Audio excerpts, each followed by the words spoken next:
Hello friends, મારી YouTube channel Jalpa's રેસીપીમાં તમારું સ્વાગત છે। કાજુ કતરી તો તમે કેટલી વાર ખાધી હશે, પણ આજે આપણે કાજુની સુખડી બનાવવાના છીએ, એ પણ એકદમ સોફ્ટ, જે મોઢામાં મૂકતાની સાથે જ ઓગળી જાય તેવી। તો ફ્રેન્ડ્સ, રેસીપીને લાસ્ટ સુધી જોજો। રેસીપી ગમે તો વિડીયોને લાઇક અને શેર કરજો। કાજુની સુખડી બનાવવા માટે આપણે કાજુને પહેલાં તો પાવડર કરી લઈશું, એટલે કે એને મિક્સી જારમાં લઈ એને ક્રશ કરી લઈશું। કાજુને આપણે પલ્સ મોડ પર દળવાનો છે, જેથી કરી આ રીતે છૂટો છૂટો રહે। હવે તેને એક બાઉલમાં લઈ લઈશું। સુખડીના પરફેક્ટ માપ માટે મેં અહીં વાટકી લીધી છે, તમે એના માટે કોઈ પણ વાટકી યા પછી કપનું માપ સેટ કરી શકો છો। તો અહીં 3 વાટકી આપણે કાજુનો પાવડર લઈશું, અને એ જ વાટકીથી આપણે 1 વાટકી ગોળ લઈશું। તો ગોળને આ રીતે ઝીણો સમારી લેવાનો છે, અને ઘી આપણે 2 ચમચી જેટલું લઈશું, એટલે કે મોટી 2 ચમચી જેટલું ઘી લીધું છે મેં। હવે જો તમે ગળ પણ ઓછું ખાતા હોય તો ગોળની માત્રા ઓછી પણ રાખી શકો છો, પણ આનાથી વધુ ગોળ ના લેવો, કારણ કે કાજુમાં થોડી સ્વીટનેસ હોય છે, એટલે ગોળની માત્રા થોડી ઓછી રાખવી। હવે એને ઓગળે ત્યાં સુધી આપણે ગરમ કરી લેવાનું છે, અને હવે બાજુમાંથી બબલ્સ ઉપર આવવા લાગ્યા છે, તો બસ આપણે ગોળને આટલો જ ગરમ કરવાનો છે, અને એમાં કાજુનો પાવડર એડ કરી લઈશું।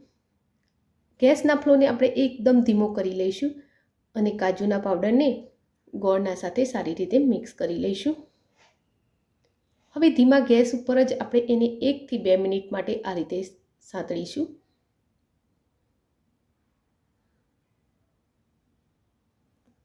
તો ફ્રેન્ડ્સ, રેસીપીને આગળ જોઈએ તે પહેલાં એક રિક્વેસ્ટ છે, તમે મારી ચેનલ પર નવા છો અને હજુ સુધી મારી ચેનલને સબસ્ક્રાઈબ નથી કરી તો કરી લો।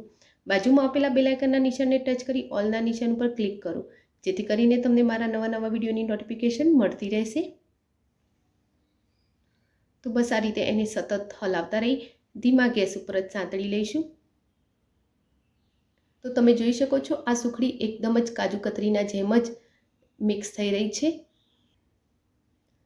તો બસ આ રીતે એ ઘટ્ટ થઈ જાય એટલે આપણે એને ગેસ પરથી નીચે ઉતારી લઈશું।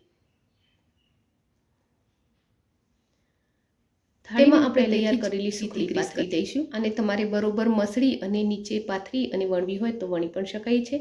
તો એકદમ પાતળી કરવી હોય તો પણ થઈ શકે છે, પણ આપણે આને આસાનીથી થાળીની અંદર ઠારી લઈશું। હવે એને આખી થાળીમાં ફેલાવી લઈશું, અને હવે એક વાટકી લઈ લઈએ। તો વાટકી મેં ઘીવાળી કરી હતી, એ ઘીવાળી જ વાટકી છે। તો આ રીતે એને ઘસી એને એકદમ સોફ્ટ કરી લઈશું, એટલે કે ઉપરથી એકદમ ઇક્વલ કરી લઈશું, અને ગરમ ગરમમાં જ આપણે એના પીસ રેડી કરી લઈશું।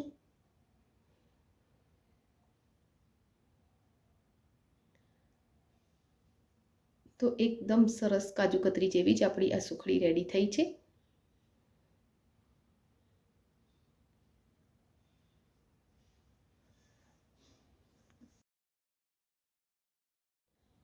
અને સુખડી હજુ ગરમ જ છે ત્યાં આપણે બદામની પાતળી કતરણ દરેક પીસ ઉપર આ રીતે મૂકી દઈશું।